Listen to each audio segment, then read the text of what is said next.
muy buenas tardes. Presentar un libro de un amigo siempre es un gran privilegio. Presentar el libro de un gran filósofo siempre es un gran riesgo, sobre todo cuando uno es un artista visual. Pienso con imágenes. La invitación de Ernesto a leer su libro El otro palo al agua es una invitación a ser improductivo, y creo que él se encargará de precisarnos por qué digo estas palabras. Lo más interesante es que cuando Ernesto me pide que haga esta presentación, cuando no termino de decir sí, él ya tiene bombardeado mi correo electrónico con todos sus libros. Y en menos de 40 días tengo que leerme toda su bibliografía. Ese gesto, para mí, debía tener algún sentido. Y para dilucidarlo, empecé a leer uno por uno de manera cronológica. Y claro, la apuesta de Ernesto tenía razón, porque justamente cuando llego al otro palo al agua, que sería su antepenúltimo libro, siendo con el penúltimo, El pan ha muerto, ambos editados por Roneo, la suma de todo aquello que había leído, descubrí que Ernesto, desde que empieza en contra la posmodernidad, estaba constantemente no ensayando, sino que levantando un sistema filosófico, buscando la particularidad, pero también buscando la innovación en lo ya conocido. De ahí que, cuando presento El otro palo al agua, lo que estoy presentando es una reedición. Mejor dicho, Ernesto nos plantea una reedición como si fuese algo ya escrito, siendo que para nada lo es. No están los 8 capítulos iniciales, hay 22 capítulos, e incluso un prólogo que perfectamente podría ser un libro aparte. ¿Ya? Por lo tanto, la invitación a leer El otro palo al agua es también de qué manera Ernesto problematiza lo que significa reeditarse, autoeditarse y proyectarse a través de una serie de formatos escriturales y modos reflexivos que llevan a una pléyade de posibilidades donde el lenguaje en español está buscando también sus límites. También creo que es destacable cuando uno tiene El otro palo al agua en sus manos, de la misma manera que El otro pan ha muerto, son los subtítulos. O sea, ahí también estamos hablando de una especie de Rosebud en la literatura de Ernesto Castro. ¿Ya? Ahí hay claves. La primera edición, entre comillas, el palo al agua, un palo al agua, habla de escritos de estética. Acá habla de crítica cultural. Un guiño no gratuito, un guiño geopolítico, que tampoco Ernesto explica en la totalidad del libro, pero que sí empieza a dilucidar esas intenciones en los subtítulos en El pan ha muerto. También me interesó mucho el ejercicio del prólogo como libro dentro del libro.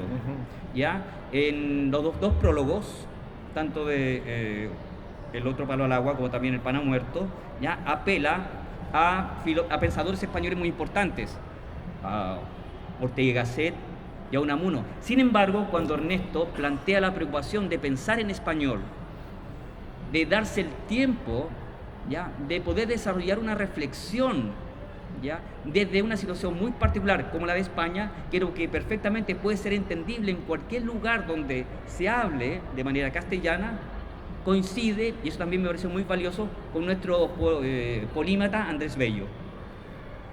Le consulté a Neto si había estado ese puente, me dijo que no, pero dije, pero vaya, hay una hermosa casualidad, puesto que Andrés Bello, mire, ese libro hermoso que me acaban de mostrar, que tiene que reeditarlo y estuve a punto de robárselo a Ernesto, lo quiero. Andrés Bello también planteó la misma preocupación que Ernesto señala en los prólogos de estos dos libros editados por Roneo, que es la necesidad de entender el español no como algo geopolítico, sino que como una lengua que reunifica varios lugares a la vez y dentro de esa gran diversidad. Él lo señala en su famoso libro Gramática, ¿ya?, para la lengua castellana de americanos, o algo así, ya de 1846, 47 por ahí. Y sin embargo, en esto ese vínculo de Ernesto, en su prólogo, como libro dentro del libro, que dialoga no solamente con Unamuno, Ortega y Gasset, sino que con Andrés Bello, me di cuenta concretamente que ahí hacía un eco con su sistema filosófico que él llama el naturalismo genérico, que creo que, y con esto también quiero cerrar la presentación porque es mucho más importante escuchar al autor del libro, ¿ya? De cómo lo que desarrolla Ernesto a través de toda su literatura, su bibliografía, y que se condensa en estos dos libros que han sido editados por Roneo, es el levantamiento de un sistema filosófico que muchas veces quiere no parecerlo porque está apelando a lo contemporáneo. Y como muy bien plantea Ernesto con su sistema filosófico, el naturalismo genérico, no trabaja lo que la naturaleza ha dado, sino que trabaja lo que se da. Y eso significa estar en una constante alerta, un estado de vigilia, y donde la pregunta de sentido no se explica sin profundizar en las trampas que puede entregar la biografía y también saber administrar justamente lo biográfico, mejor en términos de Barthes, lo biografémico, ya como punto de partida para profundizar en la razón de ser, de poder estar aquí y en cualquier lugar, pensando, sintiendo y también emocionándolos a través de una escritura que habla de varias voces, la voz evidente que está en la escritura y la voz del filósofo que está dentro de esa voz que está escrita. Muchas gracias y doy lugar a Ernesto, por favor. Quédate con esto. Bueno, muchas gracias, Arturo, por la amable presentación. Muchas gracias a Cristóbal de Roneo por la edición, por el cuidado que ha puesto en los libros y por esta tournée diabólica que ha montado aquí en Santiago con 1000 actividades, algunas en solitario, otras en dueto con Luna. La referencia a Andrés Bello es fundamental y, como ya sabía que me la ibas a hacer, esta es una pregunta que tengo preparada de casa. Estuve revisando las lecturas que yo había hecho de Andrés Bello hace unos años y di con una cita de su debate con Victoriano Lastarria, el pensador, el jurista que da nombre a la calle que tenemos justo aquí detrás. Y en aquella polémica sobre la herencia justamente del proceso del periodo colonial y de la presencia de los españoles aquí en Hispanoamérica, Andrés Bello establece una diferenciación entre libertad e independencia, sí, que creo que sigue siendo muy válida para pensar el presente. Dice lo siguiente Andrés Bello: nadie amó más sinceramente la libertad que Bolívar, pero la naturaleza de las cosas le avasalló como a todos. Para la libertad era necesaria la independencia y el campeón de la independencia fue y debió ser un dictador.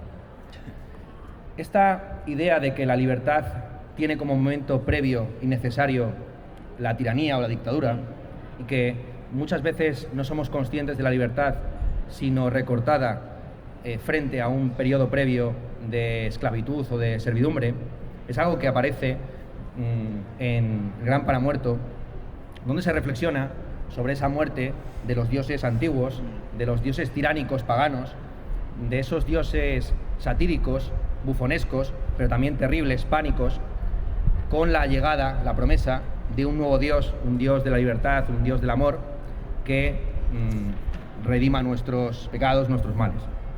También aparece la reflexión sobre la independencia y la libertad, sobre la independencia frente a otros, la libertad negativa frente a otros y la libertad positiva respecto a uno mismo en los capítulos de El Gran Paramuerto, donde se aborda el debate político actual, la pluralidad tan grande de significados que tiene el término liberalismo. Liberalismo en el contexto norteamericano significa socialdemócrata, liberalismo en el contexto español significa neoliberal, y no voy a decir una palabra más porque si un país sabe algo de neoliberalismo, creo que es este. Por resumir un poco de qué van los dos libros y pasar a la conversación con Arturo, que yo creo que tiene mucho que plantear como artista, como esteta y como pensador, la conexión principal es que ambos libros están compuestos de fragmentos, de retazos, de ensayos, en el sentido de ensayo y error, de tentativas de abordar un tema sin pretender decir la última palabra. Como ha comentado Arturo, estos textos están enmarcados en una tradición hispánica o en español que dialoga con estos dos filósofos tan importantes en la tradición filosófica española como son Unamuno y Ortega. En Otro para el agua empiezo con una cita de Ortega en su prólogo para alemanes, donde dice el filósofo lo siguiente: ¿creen ustedes que trabajan más que nosotros los del sur? Por lo menos más que algunos que nosotros. ¿En qué error están ustedes? ¿Tengo yo que ser a la vez profesor de la universidad, periodista, literato, político, contertulio de café, torero, hombre de mundo, algo así como párroco y no sé cuántas cosas más? Si esta polipragmosine es cosa buena o mala, no es tan fácil de decidir. Y como ha dicho efectivamente Arturo, creo que esta reflexión acerca de el carácter híbrido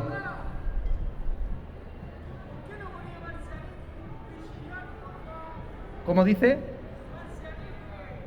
No me estoy enterando de nada. Que es un rapero chino llamado Marciano. Ah, vale, no tenía ni idea. Bueno, como ven, efectivamente estábamos hablando de la cantidad de obligaciones y oficios que tiene el filósofo en el sur, y efectivamente pues tiene que responder inmediatamente a cualquier tipo de nombre propio que le sea. Demostrar el trap. Ah, bueno, claro, acabo de traerle a Arturo un ejemplar de El Trap, Filosofía Millennial para la Crisis en España, el primer libro que publiqué, y corregí. Esta es la primera edición que salió en el 2019 y si me sujetas un momento el micrófono, esto ya queda como momento señorita de entrevista, es la primera edición. Hice un montón de cambios en fin, cambiando cosas de páginas. Aquí hay la última página, de hecho, el último párrafo incluso está totalmente reescrito en rojo, que es el color con el que yo escribo la historia, igual que Marx. Entonces, bueno, este es el libro que ha fomentado esta intervención, este comentario. A lo que iba, efectivamente el filósofo tiene en el sur muchísimas obligaciones. Estamos en un contexto de precariedad intelectual que nos obliga gozosamente y en ocasiones de manera un poco esclava a estar interviniendo en muchos contextos sin permitirnos encerrarnos en una torre de marfil dedicados a la doxografía o a la filosofía entendida en su aparato más sistemático o reducido.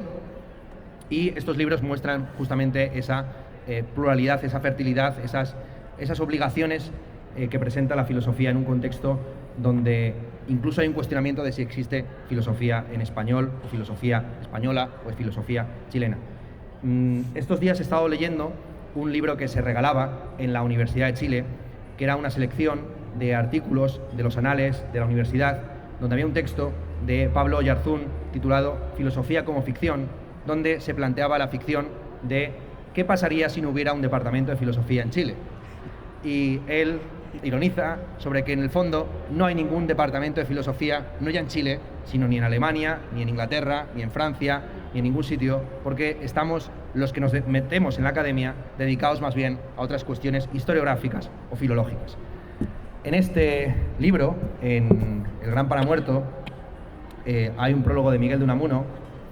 Algunos se preguntarán qué tipo de ouija o de sacrificio pagano hemos tenido que hacer para invocar a un filósofo muerto en el año 36. La razón es muy sencilla, simplemente agarramos un prólogo que Unamuno escribió en el año 1909 para cualquier joven osado que quiera que mi nombre aparezca en la portada de su libro sin necesidad de que yo haya leído dicho libro. Y efectivamente, Unamuno no ha leído mi libro, pero sí que aparece su nombre en la portada. Poco más que comentar, efectivamente. Este es el trabajo de escritura está asociado a la autoedición y a la reescritura, dado que estamos en una feria de editoriales independientes. Creo que es importantísimo reivindicar la labor de los editores, que son en buena medida cómplices y coautores de los libros. Y en este caso, el Roneo ha sido una tremenda ayuda, y también la Caja Books en España, para la reedición, corrección y mejora de estos libros. Dime algo más, Arturo. Bueno, hay algo interesante cuando uno se introduce en la lectura de El otro palo al agua, que la selección o el ritmo que tiene cada uno de los capítulos, son 22 capítulos. Podríamos decir que los 4 primeros parten de una base predecible de un filósofo, empieza a hablar de arte, ¿ya? Del arte tradicional y de su experiencia contemporánea. Creo que son los 4 primeros. Luego podríamos ver que hay un segundo ciclo o un segundo conjunto de capítulos donde está ejemplificado el trabajo de la reflexión analizando la postura o el trabajo de determinadas personalidades de la cultura. ¿Ya? Y ahí yo noté que hay una especie como de apertura, ya como si fuese un tifón que se va abriendo lentamente, ¿te das cuenta? Y luego la tercera y última parte, donde realmente ya hay una dispersión maravillosa que permite entender que el pensamiento de Ernesto, desde su sistema filosófico, es justamente anudar de una manera rítmica, melódica, ya tanto la tradición con lo contemporáneo, tanto así como lo estético, como tú lo señalabas en la primera edición del Palo al Agua, como también respecto a lo que es la crítica cultural, entendida hoy día justamente como una noción ampliada de cultura.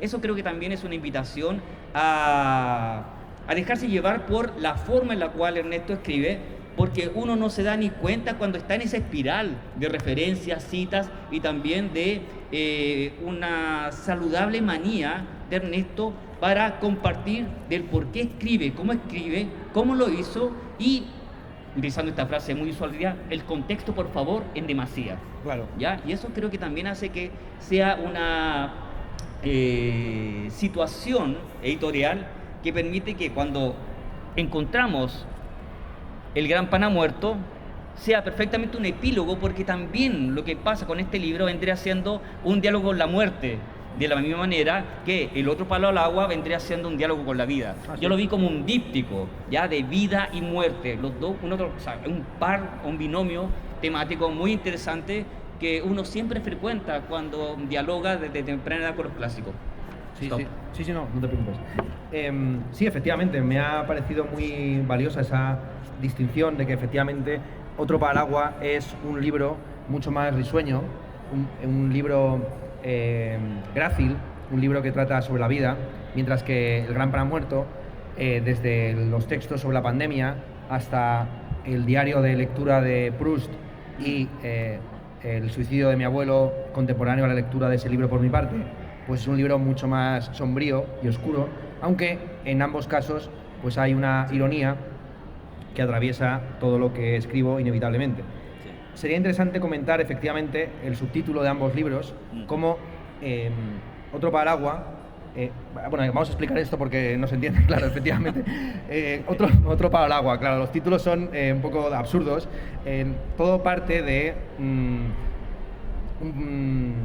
libro que yo publico con una editorial familiar que tiene mi tío en Murcia y que me pide que haga una antología de mis ensayos. Yo en un primer momento pienso en titularla Mis mejores troleos y que fuera pues un conjunto de textos de intervención y de crítica y muy a la contra, un poco bajo el espíritu buenista de que pensar es pensar contra alguien, pero él ve aquellos textos y dice piadosamente que no se le puede poner ese título infame.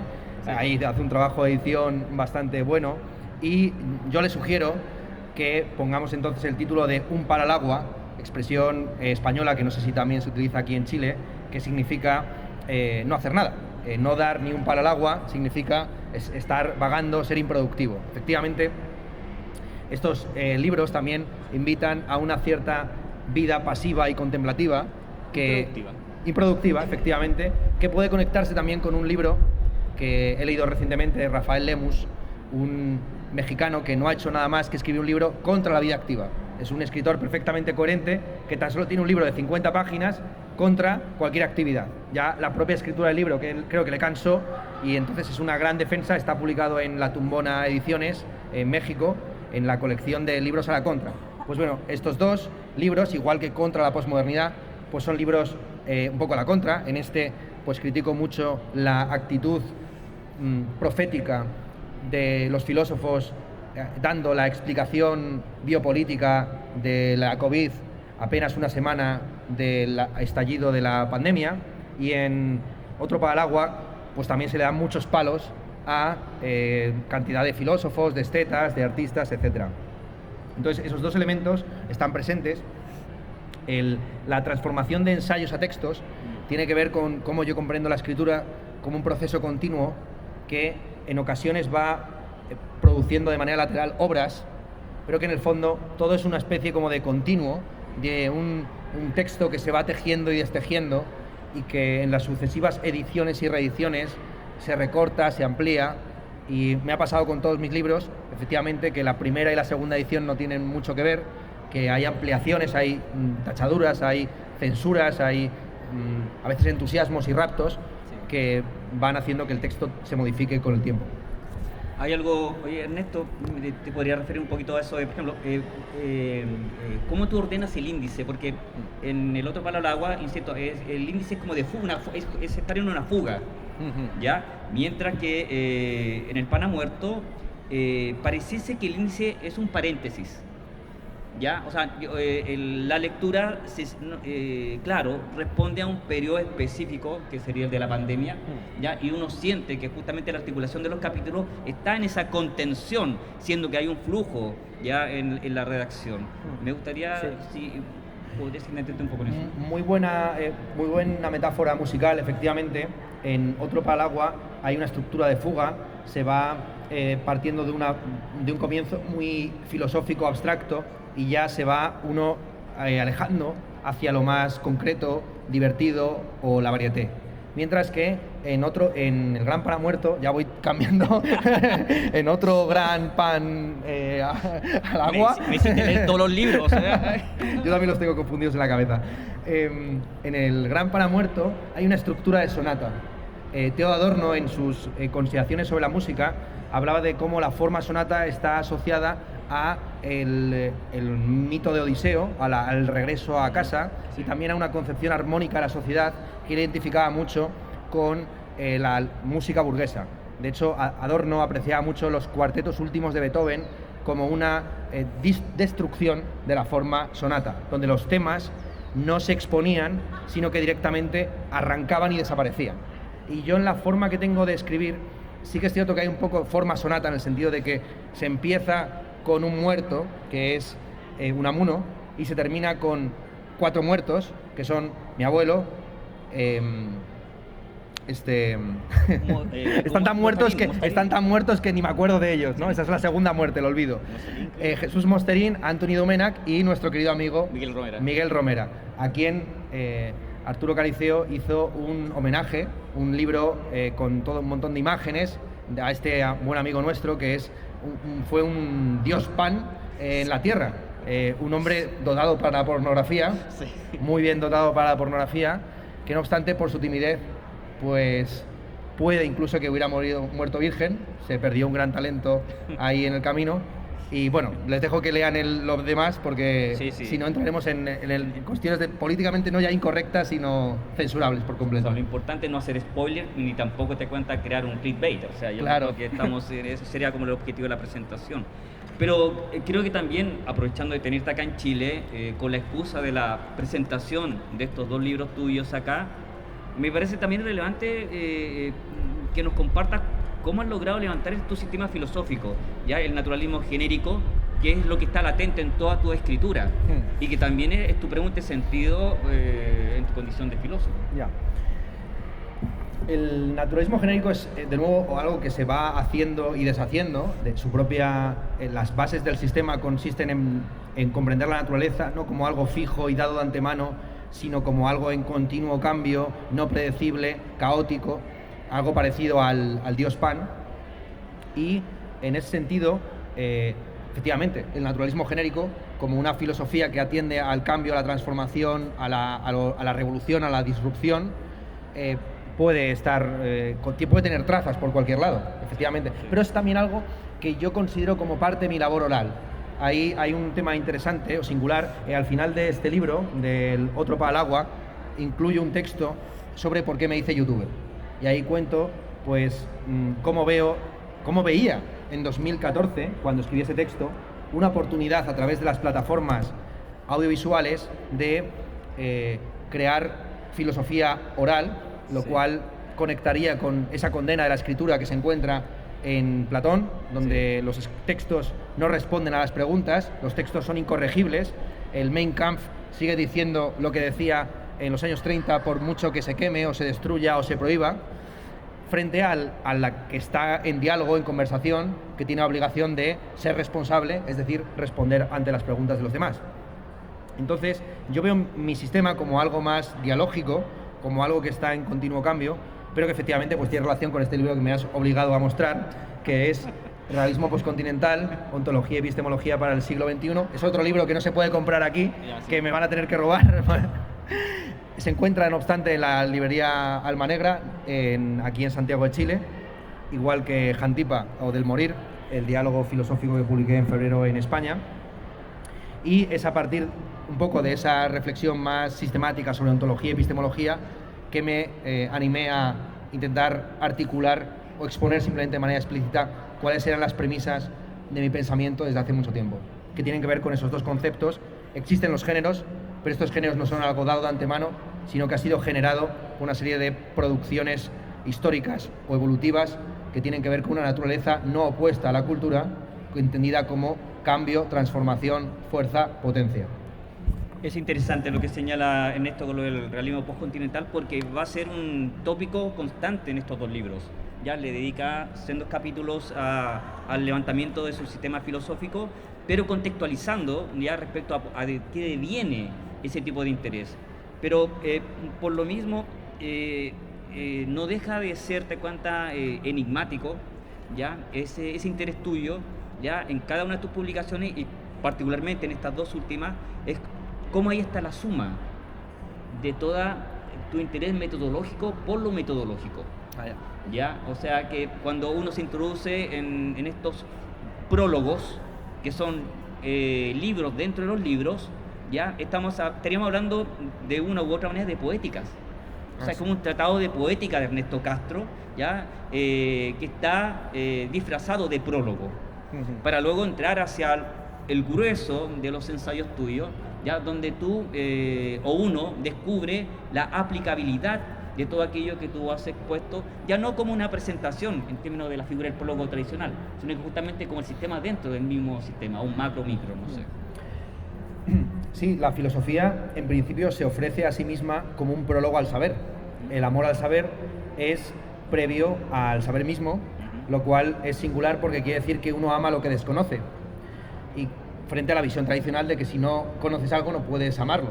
Entonces, ese amor por lo desconocido que se llama curiosidad, pues está en todos mis libros, efectivamente. A mí ya me están hablando de un autor que no conozco y me interesa mucho más ese autor que Platón, al que ya creo conocer, aunque en realidad es un eterno desconocido. Lo interesante también de la lectura amorosa de los clásicos y de los contemporáneos es que siempre siguen siendo unos desconocidos. Siempre hay algún detalle, algún elemento que te ha escapado y tú mismo eres un desconocido para ti mismo y ya no te acuerdas ni de lo que escribiste. Con el tiempo los libros se vuelven lejanos y ajenos y de repente pues contraposiciones como las que tú has planteado de la fuga, la sonata, lo vivo y lo muerto, pues yo no me acordaba. Yo estos libros no sé ni qué contienen realmente. Oye, pero ¿en cuál libro utilizaste como epílogo a Platón? Hay uno. ¿Hay un libro en el que utilizó a Platón como epílogo? Claro, para hablar sobre el misántropo, ¿no te acuerdas? Ese libro te lo has inventado. No, lo voy a buscar, sigue por favor. Bueno, efectivamente... Antipas, no, puede ser Jantipa, sí, Jantipa. Claro, sí, efectivamente, Jantipa o Del Morir es el comienzo de una trilogía que va a empezar a distribuirse por aquí, por Chile, en los próximos meses. Y que es curioso, es el último libro, pero es el que menos me acuerdo de él. Me acabo de dar cuenta. Es como los escritores tenemos la misma relación con nuestros libros que los padres con los hijos, solamente que al revés, ¿no? Los padres suelen amar al primogénito y los escritores solemos amar al ultimogénito, ¿no? Al último que hemos escrito, pero claro, de nuevo, como uno ama lo desconocido, pues el último niño que ha nacido es el que menos sabes de él porque tienes menos distancia también temporal para verlo como un lector o como un curioso y no simplemente como alguien que tiene que defenderlo a capa y espada. Entonces sí, efectivamente la filosofía tiene esa pretensión proemial o metodológica o de aproximarse a un mundo, a un saber, y ha habido muchos intentos de superar ese momento inicial, pero a mí me gusta mucho ese momento iniciático de aproximación, y soy más evidentemente de prólogo que de conclusión. Eso es también algo que yo creo que se ha extendido mucho en la filosofía contemporánea, en la literatura contemporánea, la felicidad del comienzo y la tristeza del final. Bueno. No, pero a mí me interesa mucho también hacer esos énfasis porque recuerda que estás en Chile y la escritura filosófica chilena es bastante espesa, densa, y tú nos invitas a la reflexión filosófica de una manera bastante fluida, ya dialogando sin complejos respecto a lo contemporáneo, incluso dentro de su inconsciente filosófico, ¿ya?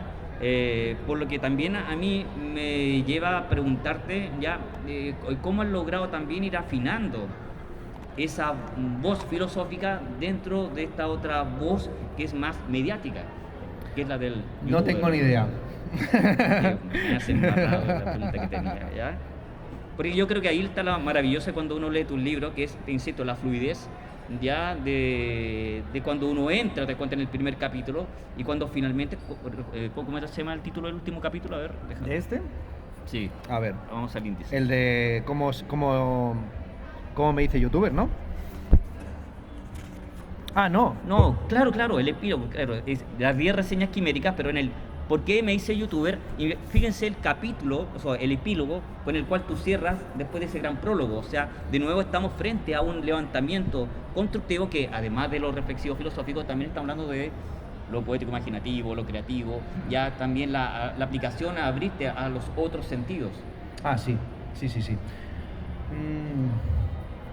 Tú le señalas por ahí respecto a la relación entre oído, visión y oído que se necesitan en la contemporaneidad, pero que de repente el ejercicio tradicional, justamente estos pueden trabajar de manera independiente. Claro, en la presentación de Leer Mata se hablaba de cómo no solamente leemos con la vista, sino también con el resto de sentidos, y cómo en el acto de la lectura emitimos sonidos, y también es muy importante el tacto de los libros.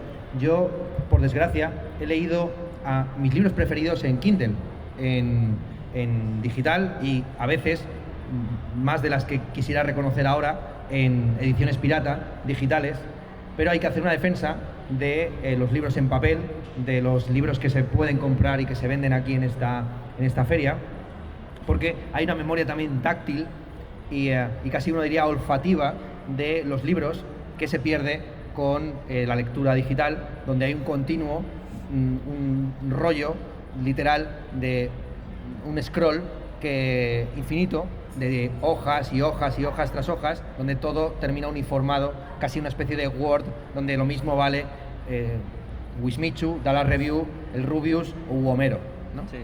Y ya digo que mis libros preferidos los he leído en Kindle, y gracias, o a pesar o por culpa de Kindle, los he olvidado. Y quizá por eso son mis libros preferidos. Decía alguien, no me acuerdo de quién, que la diferencia entre el erudito y el culto es que el erudito ha leído 1000 libros y sabe exactamente qué ha dicho cada uno, y el culto ha leído 1000 libros, los ha olvidado, y esos libros han pasado a formar parte de sí mismo. Pues por ahí va la cosa. Yo estoy guarnecido, yo estoy cultivado y troquelado por ese olvido que hace que, en fin, vaya consumiendo cosas y eso vaya formando parte de mi organismo. Sí, porque a mí me interesó mucho, por ejemplo, cuando tú me regalaste el Contra del Postmodernismo hace muchas décadas, hace mucho tiempo, ¿ya? Y después tú tomaste mucho tiempo en volver a escribir otro. Eso es. Pero fue interesante que luego lo reeditas hace muy poco, creo que poco antes que El Otro Palo al Agua, pero ya el Contra la Postmodernidad estaba dentro del libro El Líbelo. O sea, como que aquí vendría siendo como una tercera vida que le das a los libros. Sí. ¿Ya?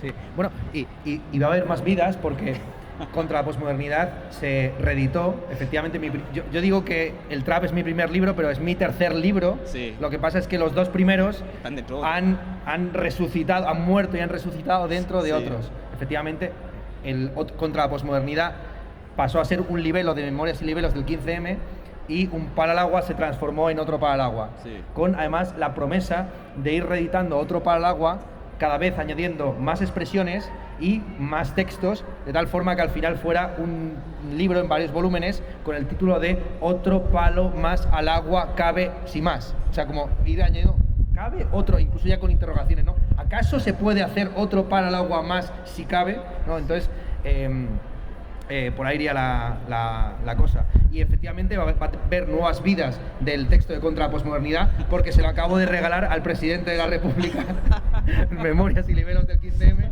se lo he endiñado, nos hemos hecho una foto que va a hacer que se vendan millones de ejemplares de ese libro por todo el mundo. Gran influencer, Boric. Oye, pero a propósito de contingencia pop, háblanos sobre el subtítulo donde haces alusión a la crítica cultural en Otro palo al agua, ya donde haces un giro en relación a la primera edición donde hablas de estética. Sí. Claro, el término estética es un término muy ambiguo que puede referir tanto a la teoría de la percepción sensible, lo que tú comentabas, la vista, el tacto, el gusto y el privilegio concedido por la filosofía clásica a lo que se oye y lo que se ve frente a lo que se degusta, lo que se toca, lo que se huele. Ese prejuicio espectrocéntrico o audiocéntrico ha llevado a que dentro de las artes plásticas el arte del masaje no esté a la misma altura que el arte de la fotografía. Y hay un canon, por supuesto, de las bellas artes o de las artes nobles frente a las artes serviles o las artes útiles y vulgares.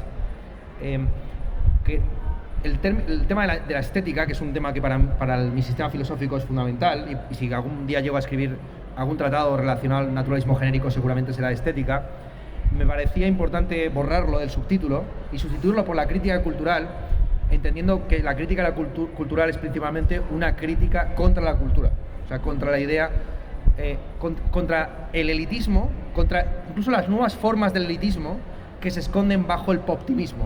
Es decir, aquella nueva forma de elitismo que consiste en distinguirse de la masa diciendo que uno no consume alta cultura, sino que está por encima de los borregos que se creen superiores por entender a Pollock y él en realidad está escuchando a Rosalía, ¿no? Hay un nuevo elitismo igualitarista, que es que la nueva élite se opone a la mayoría que entiende que hay una diferencia entre Beethoven y Rosalía, entonces la nueva élite es la que establece una igualdad ficticia cultural, reafirmándose de esta forma con su capital cultural agregado. ¿Me explico? No sé si se ha entendido muy bien, ha sido un poco bueno, caos. Yo creo que lo que Ernesto quiere decir es que a él le apestan los boomers. Y los millennials también, sí. Ahora sí. Solamente me cae bien la gente centennial, ¿no? Centennial, sí. no vamos a ser tan demagogos, no. No, de hecho, claro, en los dos libros, no sé si hay algún texto contra el edadismo, creo que sí. En este, en concreto, hay un texto titulado ¿Por qué mi generación no existe?, sí, donde se cuestiona ese esquema efectivamente generacional de estar constantemente matando al padre y reivindicando al abuelo, ¿no? Bueno, en este libro mi abuelo se suicida y mi padre, si no recuerdo mal, en este libro aparece la dedicatoria, sí, ¿no? Sí. A mi padre, de quien aprendí el oficio. Sí. Entonces yo quiero hacer... No, ¿qué coño? No, ese era el... Había uno que estaba dedicado a mi padre. Este está dedicado a mi hermano, y dice, a mi hermano Manuel Antonio, quien mudó de nombre como este libro sin mudar por ello de carácter. Bueno, claro, el gran paramuerto está dedicado a Jesucristo, ¿por qué no? Entonces, bueno, títulos y dedicatorias también atrabiliarias. Sí. Pero también es interesante justamente en este recordar ya tu intensa bibliografía. Y es importante también reivindicar al padre porque yo te conozco a ti, tú eres como una especie de tío mío, sí, un poco, porque claro, nosotros nos conocemos, claro, estos dos tipos, ¿cómo han terminado juntos? Es lo que seguramente muchos de ustedes estén preguntando. ¿Y de qué nos conocemos? ¿Qué tipo de intimidad hay aquí? Pues todo parte de 2008, aproximadamente, sí, o incluso antes, cuando yo era menor de edad, que por favor. Nos abrimos un blog conjuntamente que se llamaba Bizarro. Contubernio Caníbal. Primero se llamaba Contubernio Caníbal, pero como estos libros también mudó de título y se llamó luego Bizarro 2.0. Y ahí Arturo Cariceo, Domingo Sánchez Blanco, un artista de Salamanca, mi padre, el hijo de Domingo Sánchez Blanco y más gente, un tipo que murió en China. Sí. Escribíamos bizarradas. Sí. Ese libro además también se compiló pero bueno, eso sería muy largo de contar. Digamos que de ahí viene la familiaridad, ya está. Terminamos en un festival rock. Efectivamente, terminamos en un festival rock y él además hizo una pieza de arte sonoro a partir de un debate entre mi abuelo y mi abuela sobre la memoria, justamente, Sí. la memoria y el olvido.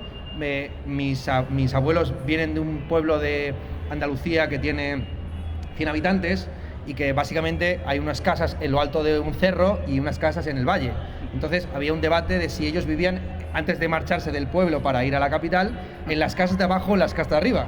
Y todo el debate era, las casas de abajo, que no, las de arriba, que no, las de abajo, pero las de arriba, no, pero las de abajo, la de arriba, la de abajo. Entonces él cogió ese arriba y abajo, que también es el arriba y abajo de la alta y la baja cultura, pues hizo un sampler que, bueno, fue un hit, estuvo en el número 1 de los 40 principales en España. Sí, fue una experiencia muy interesante trabajar con Ernesto. Tenemos muchas aventuras creativas en común, ¿cierto? Sí, sí. Pero no me distraigas, querido Ernesto. Ya yo me interesa mucho la forma en la cual tú cierras el otro palo al agua, donde incrustas de una manera lógica, como te interesa ya, sobre el rol del filósofo como youtuber. Es que, sinceramente, no me acuerdo. O sea, Pues, dímelo tú, que lo has leído. El examen de comprensión de lectura ya lo hice. ¿Ya? Lo que sí, indudablemente, que es muy interesante, que creo que la lectura de uno no se entiende sin el otro, si bien ambos libros tienen una gran independencia en términos de contenido y en cuanto de ímpetu reflexivo. Ya, lo que me parece importante en la presentación compartir con ustedes es justamente satisfacer la curiosidad de entender cómo un filósofo se planta en lo contemporáneo desde las herramientas ya de la tradición y también articulando giros que se van dando en función de la presión contextual de cada edición. Y por eso el énfasis, y yo creo que esa fue tu intención de enviarme todos tus libros de una, ¿ya? ¿Ya? Y creo que por eso redundo en este tipo de comentarios. Sí, ahora que acabo de echar un vistazo al texto, pues me acuerdo que efectivamente menciono que hay 3 elementos interesantes en la cultura audiovisual contemporánea. Uno de ellos es el videotutorialismo, que tiene mucho que ver con el auge también en la industria editorial de la autoayuda y la reducción también de la filosofía práctica a una filosofía que te va a sacar del pozo. Y también la comprensión de la escritura y de la lectura como suplementos o complementos a una vida atribulada o dolida. La idea de que los lectores y los escritores en el fondo son fracasados, que a través de la escritura y de la lectura se redimen de los losers que son día a día. Y bueno, eso es una visión de la literatura y de la escritura que no comparto para nada. Yo estoy más próximo a la idea de Adorno de que la vida es colorida y que la literatura debería ser gris, que frente a la visión opuesta, ¿no? De que verde es el árbol de la vida y gris es el árbol de la sabiduría. A mi juicio, el arte tiene que ver con una cierta ascesis, con un cierto ascetismo, con un trabajo, digamos, a veces de aprender a aburrirse con los textos. Y bueno, estos libros pretenden ser agradables, pero no se le resta al lector la posibilidad también de aburrirse conmigo. Es decir, que son libros además gordos, no son libros, señores, que se vayan a leer de una tacada. Efectivamente, Arturo se ha leído aproximadamente, ¿cuánto? 4.000 páginas de Ernesto Castro, alguna cosa así. Son 10 libros más o menos. Son 7 libros y cada uno tiene como unas 400 páginas, o sea que sí, por ahí iría la cosa.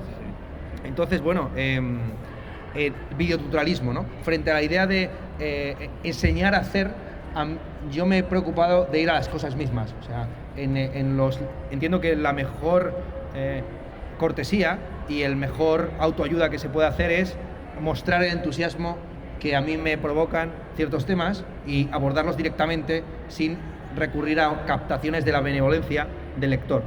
Otra cosa que menciono es si el formato audiovisual es internacional o internacional.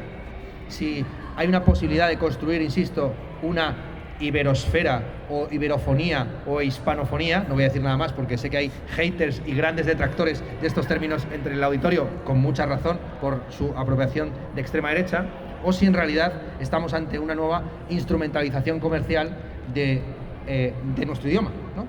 Efectivamente, los réditos de la cultura pop en español terminan en Miami, terminan en manos del el imperio anglosajón. Y por último, hay una reflexión sobre el carácter periódico de la nueva cultura visual, donde uno no está haciendo, insisto, una obra que cierra y deja para los restos. ¡Uy, va! Vale. Entonces, yo creo que ya el libro está señalando que toca a su fin esta presentación. Entonces, sino que lo que hay es un modo de vida, hay una práctica cotidiana que se va reafirmando a lo largo del tiempo. Y eso engarza muy bien con mi forma de entender la escritura y la oralidad. Última intervención y dejamos una preguntita. Sí, última. Me parece importante también en el preludio del Pana Muerto, donde tú haces el mismo giro que está en Otro Palo al Agua, donde aquí habla ya desde la lógica, desde el ajedrez, o sea, las citas. Podríamos concluir nuestro diálogo a partir de ese giro. Te cuenta que tú lo adviertes, este va a ser un prólogo un poco más aburrido. Sí. Efectivamente, al comienzo de Otro Palo, del Gran Pana Muerto, con conciencia de que esto, shit, here we go again, o sea, aquí volvemos otra vez por los mismos caminitos, con un prólogo que se excede y termina siendo más grande que lo prologado, pues...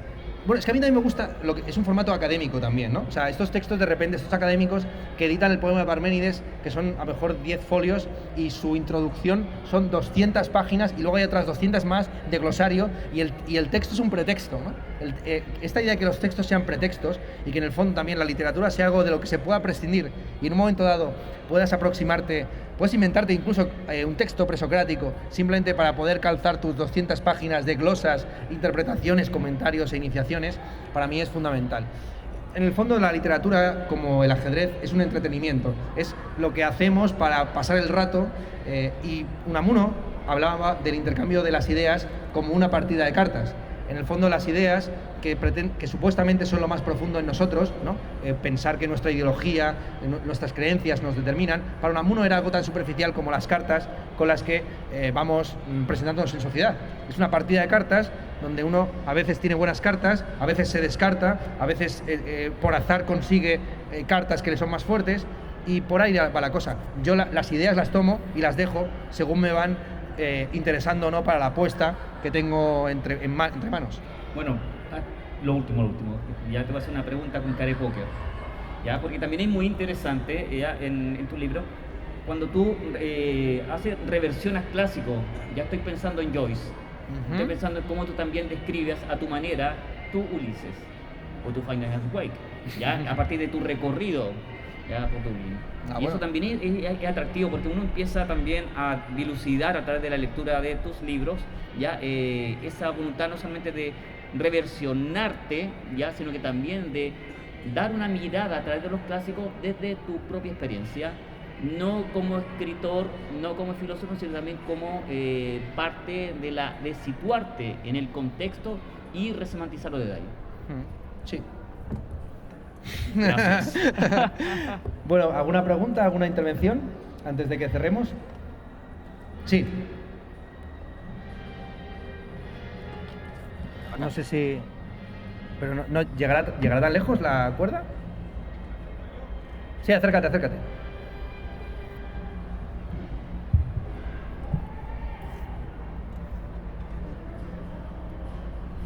Tenía las preguntas escritas en el teléfono, pero vale. Ya que hablabas sobre el debate de la filosofía en español, si se puede hacer filosofía en español o si vale la pena hacer filosofía en español o desde Latinoamérica, al menos sé de un debate que se hizo acá en Chile durante los 80 durante la dictadura entre un par de filósofos chilenos, Joaquín Barceló y Humberto Giannini, específicamente, que hablan mucho sobre eso. Y al menos Giannini habla en uno de sus textos sobre el diálogo entre las lenguas, sobre como la pretensión de cualquier lengua para ser filosófica, la pretensión de la filosofía para cualquier lengua es la universalidad. Por lo tanto, cualquier reflexión filosófica tiene por pretensión ser universal y poder ser traducida a todas las demás lenguas. Y ahí, al menos a mí me gustaba como compararlo con el texto de Walter Benjamin sobre la traducción, que es como medio contrapuesto para el otro lado. Y finalmente preguntar o más que nada comentar sobre si estamos, cuando hacemos filosofía en español, estamos hablando de este grupo de filósofos hispanos o en verdad pretendemos una universalidad aún mayor que la hispanidad, que en verdad también se refleja en al menos tu texto realismo postcontinental que lo traduce. Vale, pues sí. Yo no creo en que el pensamiento se reduzca al lenguaje y que haya idiomas mejores y peores para pensar. Me parece que todo se puede, toda palabra se puede sustituir por una perífrasis y no comparto para nada la posición chauvinista de pensar que el español, por tener la distinción entre ser y estar, por ejemplo, pues es superior a otros idiomas que no la tienen. Lo que no quita que efectivamente la lengua condiciona nuestro pensamiento y influye en la forma que tenemos de expresarnos y de articular las ideas que tenemos, y que muchas veces tenemos ciertas ideas por pura contaminación ambiental. Hay ciertos filósofos que no necesitan ser leídos porque en el contexto en el que nos desenvolvemos pues ya están casi disueltos en el aire, por así decir. Entonces, el debate de la filosofía chilena me interesa muchísimo y lo he conocido a través de este volumen de los anales de la Universidad de Chile, donde efectivamente hay textos de Giannini, de Patricio Marchán, de Ribano y de otros, debatiendo sobre este asunto de si es posible una filosofía exclusivamente española, si esta debe ser, en fin, indigenista o debe recuperar, debe basarse tan solo en autores que escriben y que piensan en nuestra lengua. A mí me parece absurdo. Yo creo que hay que aprovecharse de todo lo que se produce y sin descontextualizarlo. Es decir, en el caso de la traducción de realismo postcontinental, la hizo mi hermano y su pareja, Natalia Baizán, quienes pues intentaron traducir ciertos giros del castellano al inglés, pero también adaptando y adecuando, entendiendo que casi que postcontinental realism no es la traducción de realismo postcontinental, sino que es una versión, una variación realizada por Manuel Antonio Castro Córdoba y Natalia Baizán. Entonces, para mí el ejercicio de la traducción es un ejercicio creativo. Yo he traducido poquito. Traduje un libro que no se publicó, que tengo en el original, o sea, tengo el manuscrito en casa, que es The Souls of the Black Folk, de Dubois, el clásico del pensamiento antirracista y decolonial en Estados Unidos, que fue un trabajo dificilísimo porque era un libro que mezclaba un estilo decimonónico muy elevado en inglés con expresiones lingüísticas propias de los racializados en el sur de Estados Unidos. Entonces yo me planteé en algún momento si debía hacer una adaptación lingüística y cómo sería, en el caso español, qué acentos dentro de la península podrían representar los propios de los racializados en el contexto de Estados Unidos. Tuve esa duda fue irresoluble y por ese motivo el manuscrito sigue ahí, esa traducción fallida sigue entre mis manos. Ese mismo problema me planteé en el caso del trap. En muchas canciones del trap y muchas canciones en general no están escritas o no están recitadas en un castellano normativo. ¿Qué es el castellano normativo? Es algo que ni los de la RAE saben, por supuesto. Entonces me planteé la duda de si debía o no debía transcribir a cada uno de los traperos en sus entrevistas tal y como sonaban fonéticamente. El caso de Andrés Bello es muy interesante porque Andrés Bello plantea una reforma de la ortografía, sí, de la forma en la que escribimos, pero eso es un proyecto de nuevo utópico, porque pretender que la escritura se pegue a la oralidad es caer en el logocentrismo, en el falogocentrismo y fonocentrismo denunciado por Jacques Derrida, que presupone que lo dicho es previo a lo escrito. La tesis de Jacques Derrida es que hay una archiescritura, hay una fijación escrita en documentos no necesariamente legibles previa a cualquier comunicación o diálogo, ¿no? Y que la oralidad, por extraño que parezca, es posterior a la escritura. Y yo también estoy de acuerdo en esa tesis. Al final, hablar es siempre improvisar sobre un texto conocido o desconocido. Lo que yo estoy diciendo aquí es un mix de lo que he leído, lo que he escrito, lo que he apuntado, lo que me gustaría escribir pero nunca llegar a escribir, y en el fondo la realidad es ese, improvisar es repetirse, improvisar es haberse preparado. Bueno, da tiempo aún, ya estamos... ¿Sí? Vale. O sea, bueno, le he preguntado a alguien random, o sea, ¿tú tienes autoridad para decirme que sí para adelante o no? Venga, una pregunta, venga. A ver. De hecho, hagamos una cosa. Una última pregunta y ya está, se cierra. O sea, porque hay alguien que tenga una pregunta necesaria y que tiene que hacer sí o sí, en tal caso que se ponga detrás de ese señor. Bueno, primero muchas gracias por el trabajo editorial como youtuber. Quería preguntarte sobre por así decirlo, sobre el estado de la filosofía. Es una pregunta que he visto que te han hecho en otros lugares y entiendo que reconoces que la idea de que la filosofía está más en crisis ahora que en otros momentos. Sin embargo, ¿consideraría o podría decirse que estamos en un periodo de estancamiento o de, no sé cómo decirlo, de languidez en la reflexión, en el sentido, por ejemplo, no surge el naturalismo genérico como sistema, quizás, entre otras cosas, por esa sensación de por contextualizar? Claro, por ejemplo, cuando señalas que en España las cosas pueden llegar con 15 años de retraso, que son como 50, habiendo pasado por una carrera hace poco tiempo, realmente uno llega a los 60. Entonces el sentido común de la reflexión sigue siendo posmoderno. Y el giro realista, por ejemplo, la verdad no está presente. Yo tuve la suerte de conocer con una teatrista, Manuel Infante, esta corriente, a Graham Harman, etc. Y no tuve en su momento nadie que pudo guiarme, por ejemplo, en la universidad, porque sencillamente no entraba. Entonces, vuelvo a repetir la pregunta. ¿Crees que estamos hablando algo así como en un periodo de estancamiento de la languidez? ¿Cómo sucede en otros lugares esta introducción de otros sistemas, el realismo, o tu propuesta sobre el naturalismo? No, y además creo que desde Hispanoamérica ha habido en los últimos, desde siempre, pero de una manera muy marcada en los últimos años, una productividad filosófica, eso sí, en los lugares donde quizás la academia no se lo espera. Sí. Pero es que la academia necesariamente es el lugar donde el pan va a morir. Ya el pan viene frío, viene duro, o viene blando, viene ya mojado, pero el pan caliente no se ofrece en la universidad. Y es normal que no se ofrezca en la universidad. La universidad es un lugar de embalsamamiento. También nos conocemos de un proyecto del Museo Mausoleo en Morille, donde las obras de arte no se exponen, sino que se entierran.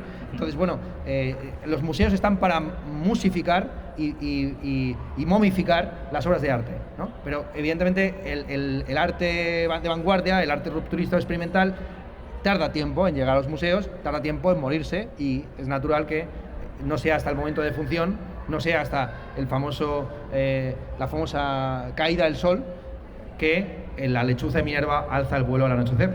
Entonces, yo he visto más libros, por ejemplo, hablando simplemente del realismo postcontinental, que no tiene por qué ser la última palabra de la filosofía. He visto más libros en diálogo con este nuevo paradigma realista aquí en Chile que en España. Mismamente, por ejemplo, el libro de las fenomenologías queer de Sara Ahmed.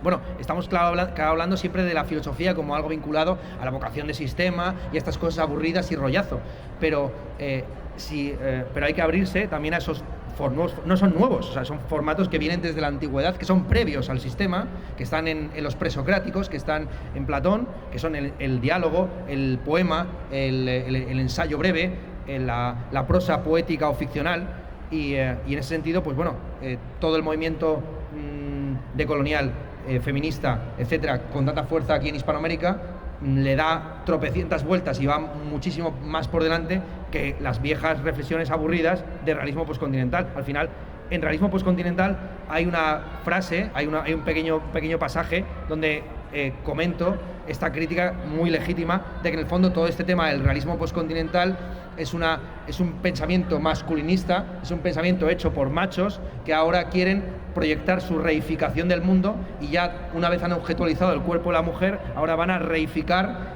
Para ellos, evidentemente, el cuerpo de la mujer existe, puede ser conocido y es distinto de nosotros. Esas son las tres tesis del realismo. El realismo dice que algo existe, que puede ser conocido y que es distinto de nosotros. Claro, nosotros, nosotros. La O es importante ahí, por supuesto, ¿no?